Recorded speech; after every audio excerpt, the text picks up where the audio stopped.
गीता किसी वाद को लेकर नहीं चली है, अर्थात द्वैत, अद्वैत, विशिष्टाद्वैत, द्वैताद्वैत, विशुद्धाद्वैत, अचिंत्य भेदाभेद आदि किसी भी वाद को किसी एक संप्रदाय के किसी एक सिद्धांत को लेकर नहीं चली है।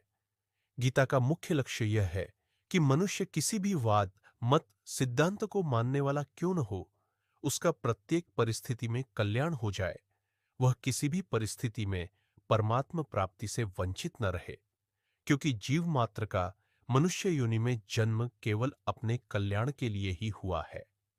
संसार में ऐसी कोई भी परिस्थिति नहीं है जिसमें मनुष्य का कल्याण न हो सकता हो। कारण कि परमात्मा तत्व प्रत्येक परिस्थिति में समान रूप से विद्यमान है। अतः साधक के सामने कोई भी और कैसी भी परिस्थिति आए, उसका केवल सदुपयोग करना है। सदुपयोग करने का अर्थ है दुखदायी परिस्थिति आने पर सुख की इच्छा का त्याग करना और सुखदायी परिस्थिति आने पर सुख भोग का तथा वह बनी रहे ऐसी इच्छा का त्याग करना और उसको दूसरों की सेवा में लगाना।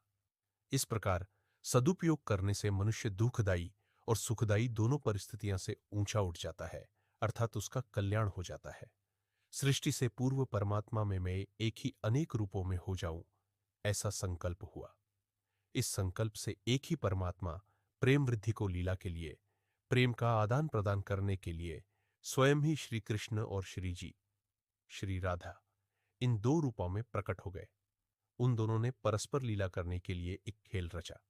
उस खेल के लिए प्रभु के संकल्प से अनंत जीवों की, जो कि अनादिकाल से थे, और खेल के पदार्थों शरीर आदि इसकी सृष्टि हुई। खेल तभी होता है जब दोनों तरफ के खिलाड़ी स्वतंत्र हों। इसलिए भगवानों ने जीवों को स्वतंत्रता प्रदान को। उस खेल में श्री जी का तो केवल भगवानों को तरफ ही आकर्षण रहा, खेल में उनसे भूल नहीं हुई। अतः श्री जी और भगवान में प्रेम वृद्धि की लीला हुई। परंतु दूसरे जितने जीव थे, उन सब ने भूल से संयोगजन्य सुख के लिए खेल के पदार्थों, उत्पत्ति विनाशशील प्रकृति जन्य पदार्थों के साथ अपना संबंध मान लिया, जिससे वे जन्म मरण के चक्कर में पड़ गए। खेल के पदार्थ केवल खेल के लिए ही होते हैं, किसी के व्यक्तिगत नहीं होते। परंतु वे जीव खेल खेलना तो भूल गए और मिली हुई स्वतंत्रता का दुरुपयोग करके खेल के पदार्थों को अर्थात शरीर आदि को व्यक्तिगत मानने लग गए।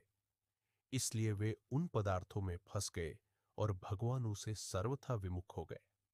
अब अगर वे जीव शरीर आदि उत्पत्ति विनाशशील पदार्थों से विमुख होकर भगवान के सम्मुख हो जाए, तो वे जन्म मरण रूप महान दुख से सदा के लिए छूट जाए।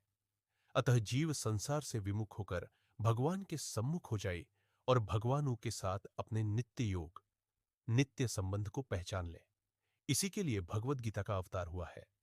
गीता का योग गीता में योग शब्द के बड़े विचित्र विचित्र अर्थ है। उनके हम तीन विभाग कर सकते हैं।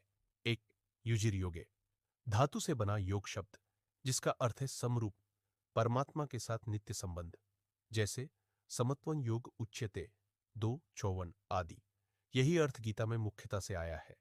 2, युज समाधो धातु से बना योग शब्द, जिसका अर्थ है चित्त की स्थिरता अर्थात समाधि में स्थिति, जैसे यत्रु परमते चित्तम निरुद्धम योग से वया 6:20 आदि। 3, युज संयमने धातु से बना योग शब्द, जिसका अर्थ है संयमन, सामर्थ्य, प्रभाव, जैसे पश्चिमे योगमैश्वरम 9:5 आदि। गीता में जहां कहीं योग शब्द आया है, उसमें उपर्युक्त तीनों में से एक अर्थ को मुख्यता और शेष दो अर्थों की गौड़ता है। जैसे युजिर योगे वाले योग शब्द में समता, संबंध से इसकी मुख्यता है, पर समता आने पर स्थिरता और सामर्थ्य भी स्वतः आ जाती है। युज समाधो वाले योग शब्द में स्थिरता को मुख्यता है, पर स्थिरता आने पर समता और सामर्थ्य भी स्वतः आ जाती है। युज संयमने वाले योग शब्द में सामर्थ्य की मुख्यता है, पर सामर्थ्य आने पर समता और स्थिरता भी स्वतः आ जाती है। अतः गीता का योग शब्द बड़ा व्यापक और गंभीरार्थक है।